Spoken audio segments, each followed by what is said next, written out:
Hello, my name is Joseph Sandoval, and I did my webpage on Andrew Jackson, who I learned about in my U.S. history class at VC. So my audience for the webpage are students from Ventura College who are learning about Andrew Jackson.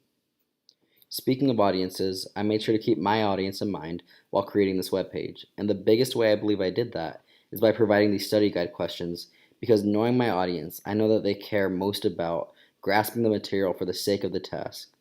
So these study guide questions serve as a great way for the students to see if they have grasped the material, to see if they are prepared for those test questions, and they could also use it to study so that way if they haven't already, they can grasp the material. The audience isn't the only thing I had to keep in mind. I also had to keep in mind that people are quick to judge web pages, and with that being said, I need to make sure that within the first 5 to 10 seconds, I've already gained their trust and their interest in my web page, that they're going to feel confident about continuing to read through my web page. So how did I do that? Honestly, this took some strategy.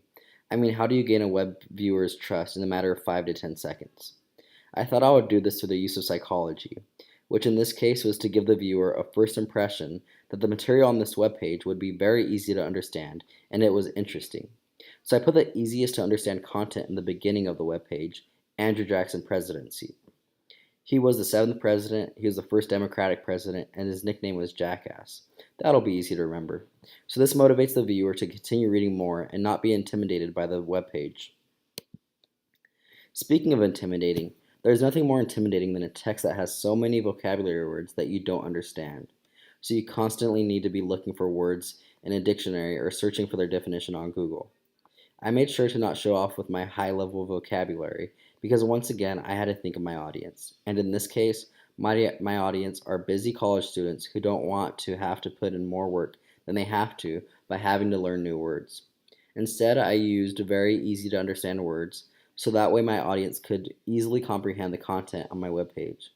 And the one word that students may not know the meaning of, bigamist, I wrote what it meant right next to the word.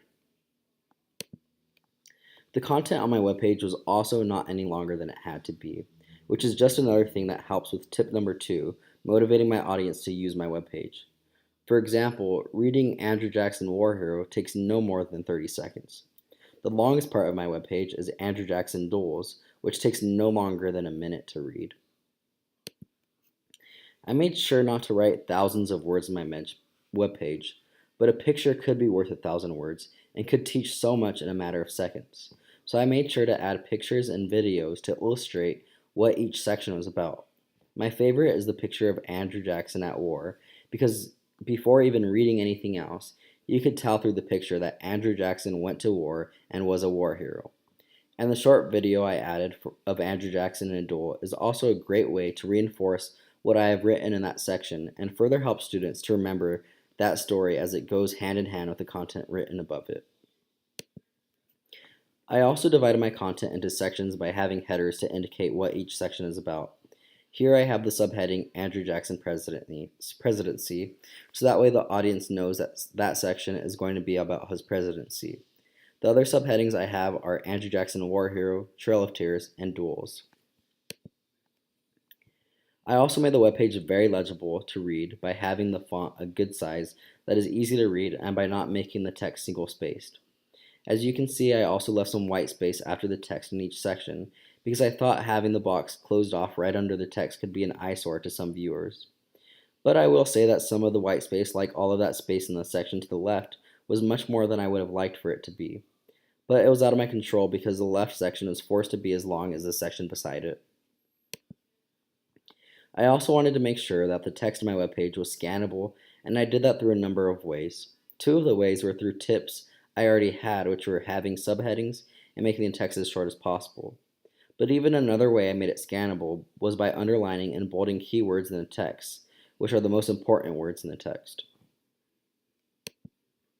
I also made sure to use an active voice by having the subjects before the verbs, such as this example circled right here. Jackson led the U.S. to a victory. Jackson, who is a subject, is before led, which is the verb. One of the examples of how I sounded down to earth rather than like a robot are these two sentences circled right here. The first sentence says how Dickinson was notorious for having an amazing shot, and then the next sentence follows with how Jackson was notorious for having a bad temper. The way I would say this is down to earth rather than robotic is that it is very catchy. Dickinson was notorious for having an amazing shot, and Jackson was notorious for having a bad temper. Overall, I would say I did a really good job at following the 10 webpage tips. I kept my audience in mind. I made sure that my audience was in love at first sight with my webpage.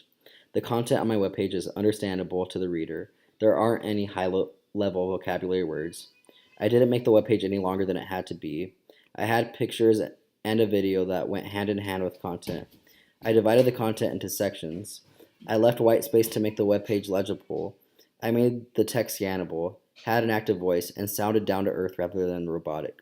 And for all of these reasons, I believe that my webpage would serve as a great resource for U.S. history students learning about Andrew Jackson.